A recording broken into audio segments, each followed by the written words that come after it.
Councillors, ladies and gentlemen, please be upstanding for the Chair and Vice Chair of Harlow Council.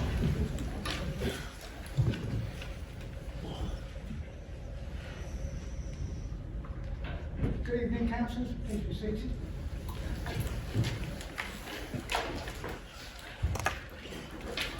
Item 1, apologies for absence. Councillor Vince. Councillor Mark Wilson, Councillor Jane Harvey, Councillor John Schrager and Councillor Bob Davis. Councillor Perry. Councillor Shannon Johnson, Councillor James Egbert, Councillor Mike Hardware and Councillor Ash Mann. Thank you. Item 2, declarations of interest. Is there any? No. Item 3, minutes of the previous council meetings on pages 3 to 29. Are they agreed? Agreed.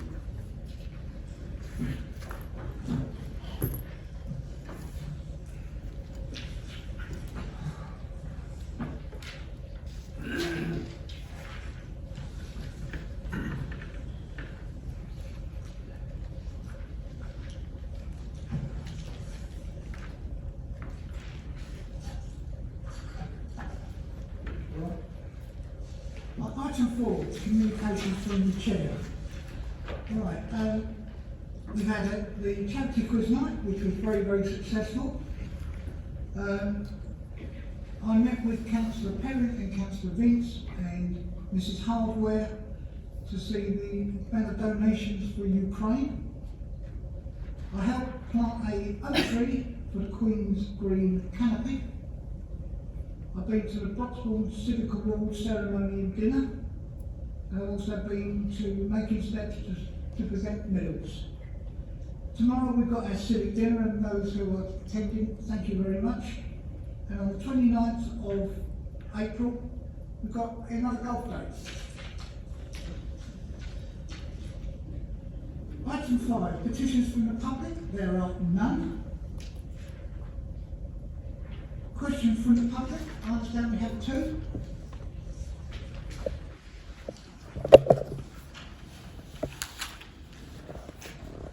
Mr Taylor, would you like to come to the lectern? Yes, thank you. Good evening, members. Harlow Council's Community Engagement Strategy 2018 to 21 ran to 13 pages, stating that Harlow Council takes its responsibility for consultation with local people and businesses seriously and aims wherever possible and in practical to take their views and opinions into consideration when making decisions about things that affect them. It goes on to list many ways that it will carry out this engagement. I would be interested to know how many responses the Council has received from residents to the following consultation exercises. And I then listed 8 recent consultation exercises, and I don't wish to read those out necessarily. Councillor Charles. Thank you, Chair. The 2018 to 2021 Community Engagement Strategy was developed by the previous administration. It was clear at the start of our administration that it was not fit for purpose. That is why I launched a new, far more inclusive strategy at Cabinet on the 24th of March to reposition the Council to be more proactive in the way it engages residents in, for example, future-focused conversations about estate renewal, improving community safety, and new ways to stimulate economic growth. Each of the engagement opportunities identified, not an exhaustive list, will be backed up by an action plan of activities that aim to work towards increasing engagement levels. The total number of responses received as a result of the consultation exercises you identified, commissioned using the previous administration's engagement strategy, was 185. It is also important to note that all planning consultations are advertised online, in the local media and on social media channels digitally.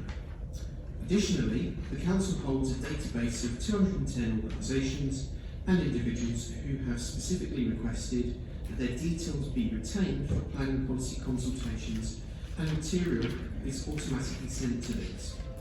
For the LDO consultation, a further 200 letters were also sent to neighbouring residents in Millwall, immediately adjacent to the Enterprise Zone site.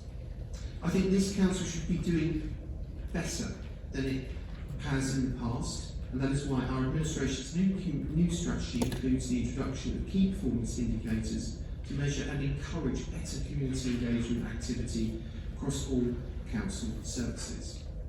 The 5 outcomes and enabling objective contained in the new strategy aim to empower residents to have a greater say, giving them more of a direct route to have meaningful conversations with the council. Our administration is going further than any other before it by committing to the use of more accessible forms of engagement tools to open up opportunities to interact with the council through the use of braille, large print, easy-read versions of publications. There is also a recognition that more needs to be done to engage with residents who get frustrated at times when communicating with the council. The new community engagement strategy, covering the remainder of this year and will be up for renewal in 2025, aims to encourage more of a two-way conversation so that people feel their views are being listened to, and action, not words, is a clear result of the consultation exercises they decide to participate in when looking to provide feedback in the future. Mr Taylor, have you got a supplementary? No, I do, yeah. COVID restrictions during the last 2 years has already meant that the council has almost entirely relied on social media. Bearing in mind the numbers that you've just given me, would you agree with me that much more needs to be done other than the use of social media if it is to engage with residents who do not have access to social media, who do not have English as their first language, or is to receive more responses to its consultation exercises in the future? Clearly, Chair, Nicholas Taylor has read the new community engagement strategy, which covers all of those key areas in detail. One of the fundamentals of the new strategy is that we recognise that we have an ageing population in town, and as such, social media is just one in an armoury of tools that you need to use to communicate with people across the town. So the usual formats of open meetings will be considered as part of the action plan and the delivery of the key areas we want to initially consult residents on. But going forward, we want to reach out to the diverse range of communities in our town, and one of the focus areas of the 5 outcome objectives is to empower all residents, irrespective of their background or where they have come from, to be engaged and to be listened to. It's part of the two-way conversation that this council wants to adopt going forward. Thank you. Mr Leverett.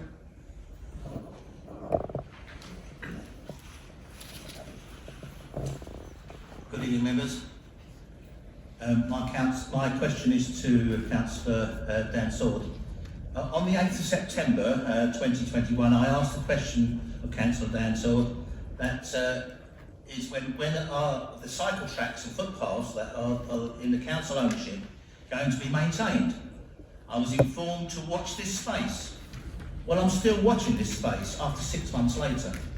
In the meantime, the winter weather has seen conditions of cycle tracks and footpaths falling even further into disrepair.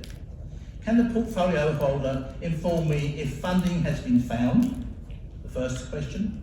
When residents expect the work to be repaired, and the cycle tracks and the footpaths that will be carried out. As Mr Leverett will know, at present 90% of the cycle track network is owned by Essex County Council, and repairs on that 90% are the responsibility of Essex County Council. The other 10% is owned by Harlow Council. The majority of Harlow Council sections are deemed to be of a satisfactory standard. With regard to the 90% owned by Essex County Council, I've had a series of meetings with Cabinet Member Highways, Essex County Council, and further, I understand that the Essex County Council Local Highways panel has invested more this year into repairing cycle tracks than compared with any year in the existence of the panel. However, the corporate strategy we passed in December set out an ambition to deliver a fully independent and interconnected cycle track network. This is a much bigger project than that to which he asks. I'm talking about the entire network and the rebuilding that is needed. To that end, an announcement will be made after the May election, and I am certain that he and everyone in the town will welcome that announcement. Mr Everett, have you got a supplementary? I do, thank you.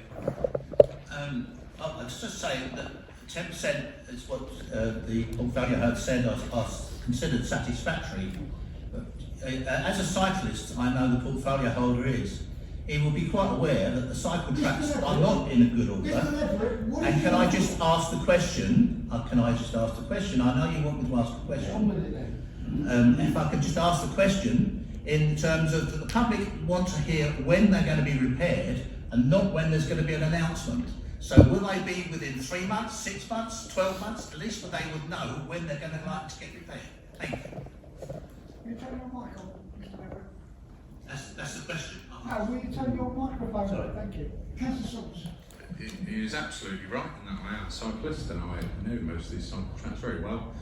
And I feel like I know most of the potholes on these cycle tracks very well, or at least my backside does.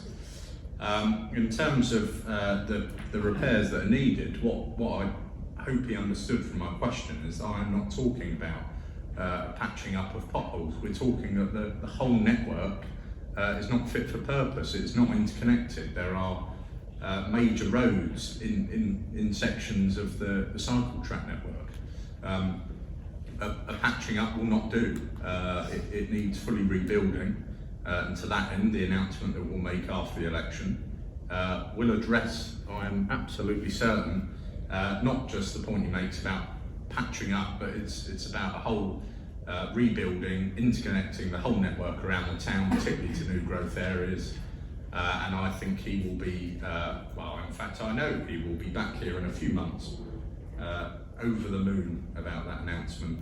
And I look forward to him joining me on the tracks when the network is complete. Right. Thank you very much. Item 7, question from councillors. Councillor Prisbitts. Thank you, Chair. And it's a shame that Councillor Harvey isn't here today. I think we all agree across the chamber the massive contribution that she and Councillor Danvers, who are no longer, and Councillor Johnson, who are no longer standing for election, made to this council.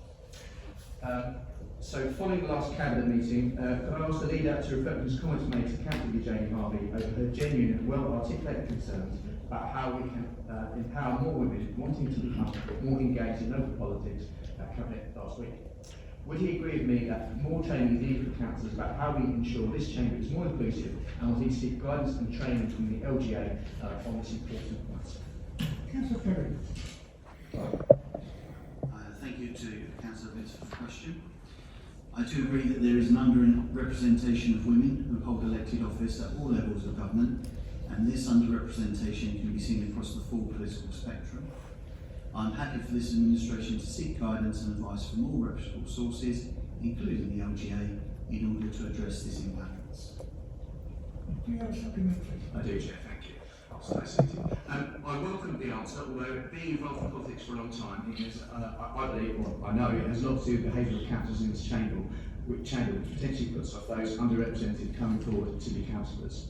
I also think that we need to look at the well-being of our councillors. Can I ask that next time a council, or indeed a council officer, feels that they need to leave a meeting upset, that the meeting is paused and their well-being is checked on? And I thank publicly Councillor Durkin for doing so on that particular occasion.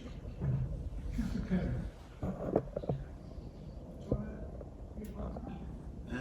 Yes, I'm more than happy to see if an officer would follow up to check on anyone's well-being.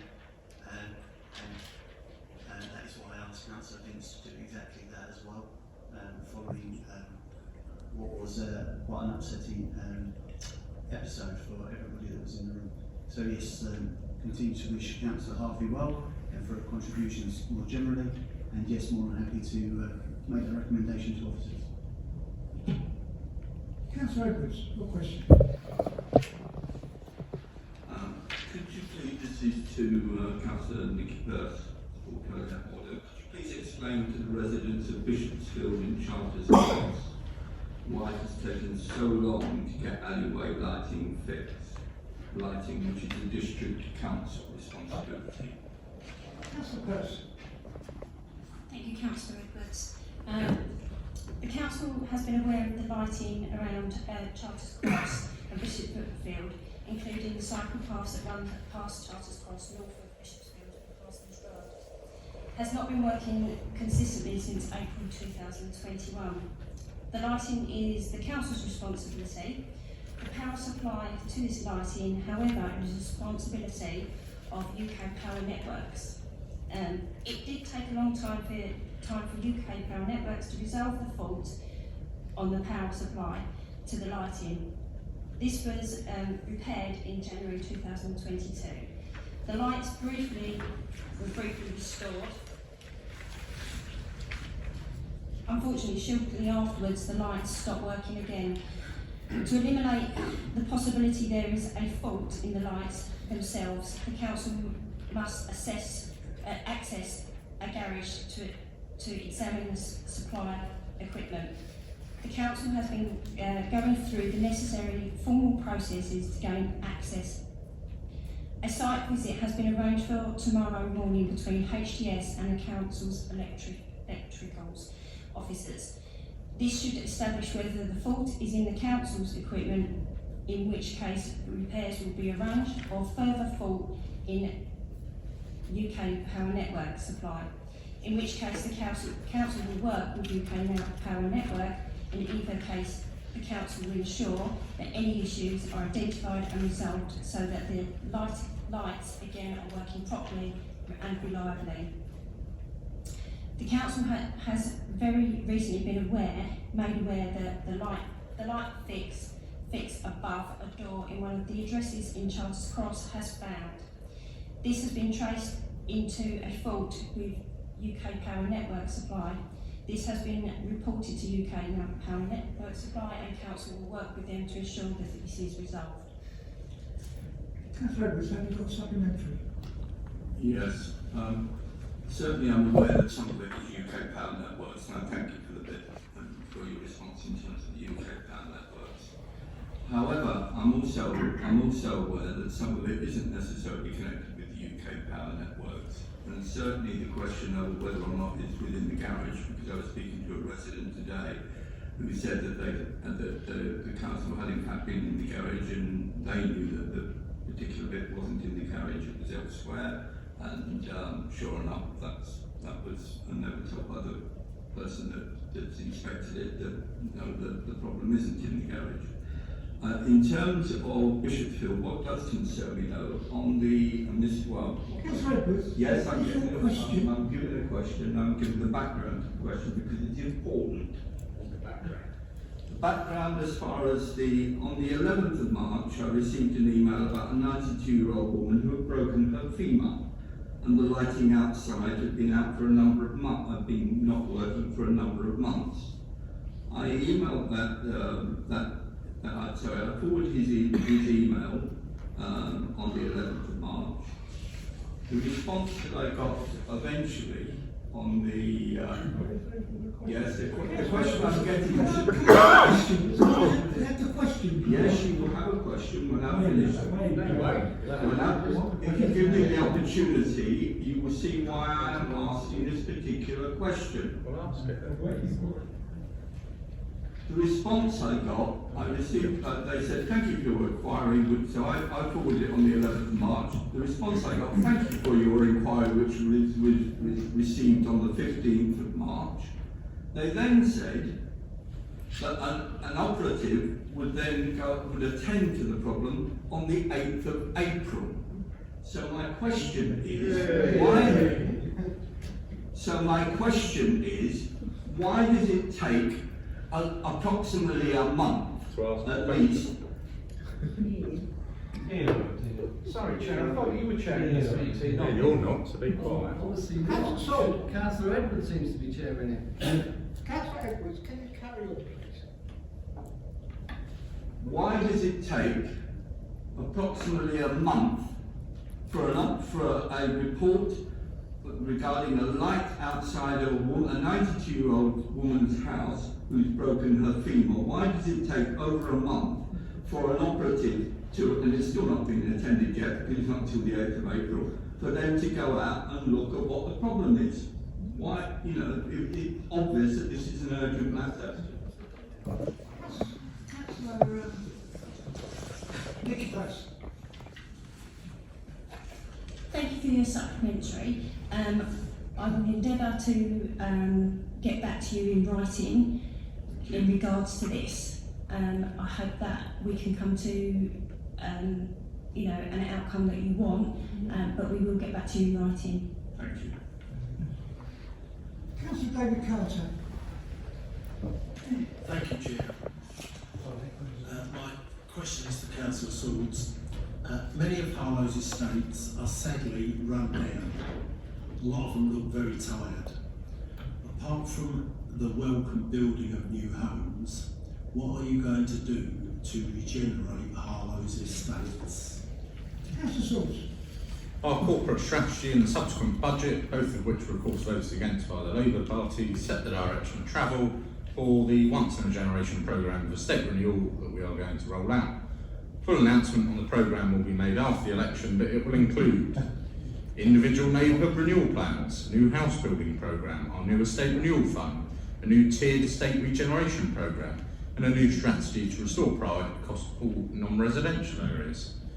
I believe that this will truly answer the long-forgotten plea of left-behind areas of our town, restoring pride in every one of Sir Freddie Goodwood's neighbourhoods. Councillor Carter, have you got supplementary? Yes, thank you, Chair. When you have decided which estates are going to be regenerated, I would ask that you involve the people living in those estates so they get full consultation about what's going on. Councillor Swords. I think, calling my mind back to the first question that was asked, that Councillor Charles answered about the wonderful new community engagement strategy that we passed last week, which mentioned very specifically the estate renewal programme and the consultation with residents in that programme, and I think that will certainly satisfy your request. I would just add, it's not a case of which estates are regenerated, because they're all going to be regenerated in one form or another in our new tiered estate regeneration programme. Councillor Carter, you have a second question. Yes, thank you, Chair.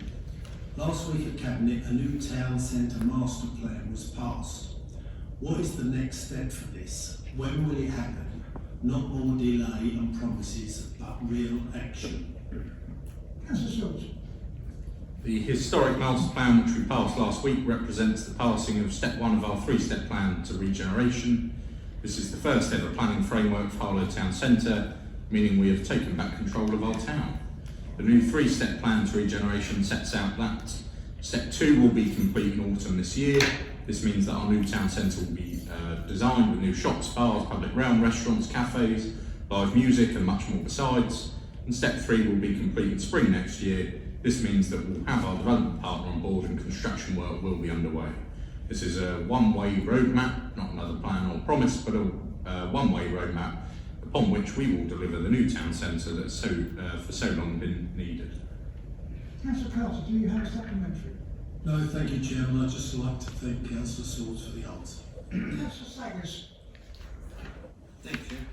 I'd like to ask Councillor Swords, with the new era of using sustainable transport, the second biggest retail area in Mark Hall, this includes in Away and Howard Way, there's no direct route, meaning many residents who don't drive have no way of getting there to look at the social aspect or look at any of the shops that are there, so they have to resort to going online.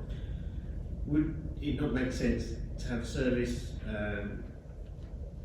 down there that we can monitor the level of traffic, and of that put in an affordable, reliable, well advertised, because it wasn't done previously, for residents to use a bus service or such.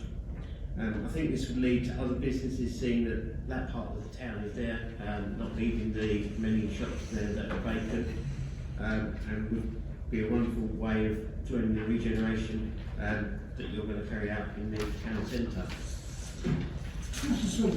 It's a very important question. I'm pleased that Councillor Saggers shares my love for buses.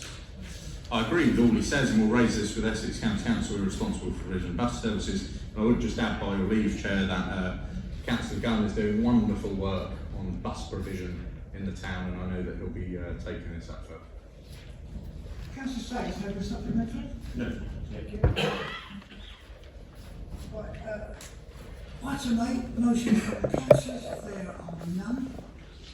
Item 9, reference from Cabinet and committees. It's regarding the licensing committee A and B. Can I have a proposal, please? Yes, Chair, AM. Second that. Thank you, Councillor Johnson. Do you want to speak on that? Nick, or is that what's been agreed? No, I'm happy to go through. Everybody happy? It's all discussed.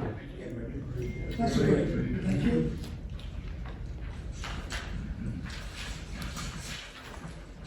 Item 10, the annual report for councillors appointed to outside boroughs. Understand, Councillor Leach, you have a question? Yeah, I mean, this is people appreciate why this is an interest of mine, but I didn't see a report in the pack on the police fire and crime panel, and so I appreciate it. It's a huge interest to me, not because I stood for the police and fire and crime commission, but because I was a former panel member myself. And I believe Councillor Garlick is our member on that. I just wondered if can ask if the panel's met over last year, and if he's able to give us further feedback tonight about the panel's work, if possible. Councillor Garlick. Thank you. I apologise to councillors that I've not given a written report. There's no response on my behalf. I can't make an excuse because I've been in hospital for a new knee, but it was that. But I'll give a verbal update if that's okay. The Essex Police and Fire Crime Panel, I've attended 6 meetings at County Hall. They've all been at County Hall because of the nature of business. And we've had 6 pre-meetings via Zoom, which I've attended as well. Some of those meetings were to do with the new policing plan, which took 3 meetings, plus briefings, and they were carried out on Zoom, which the policing plan has now been published. It's published, I think, a month or so ago. We've also appointed, very early in the process, a new Deputy Commissioner. She was the choice of the Commission, so we didn't have a list to choose from. It was a recommendation from the Commission. He has the right under the legislation to do that. We've also appointed a new Chief Fire Officer because the previous incumbent was doing it on a temporary basis, but because of health, she stopped and the new Chief Fire Officer was in place. We did have a selection meeting for that. And we also appointed a new 151 officer. Again, it was recommended by the Commissioner. Now, all of those 3 appointments were subject to questioning by the panel members. We were allowed to ask questions and get the answers we wanted if there's any queries, obviously with restrictions. And we had a couple of meetings on the budget, which we will have our thoughts on that. I'll go back to the police plan, the new policing plan. And that covered all aspects of crime, not all aspects, most of it, burglaries, violence against women, car crime, fraud, etc. So it covers a wide spectrum. I think it went to about 30 pages in the end. So that's a quick update. I can put that in writing if members wish, and perhaps I should do it anyway. Put a bit more meat on the bones. Does that answer your question? Item 11, minutes of Cabinet and Committee meetings. Just for noting, is that correct? Councillor Johnson. Chair, I apologise. I was trying to speak on the previous item. Obviously didn't catch your eye.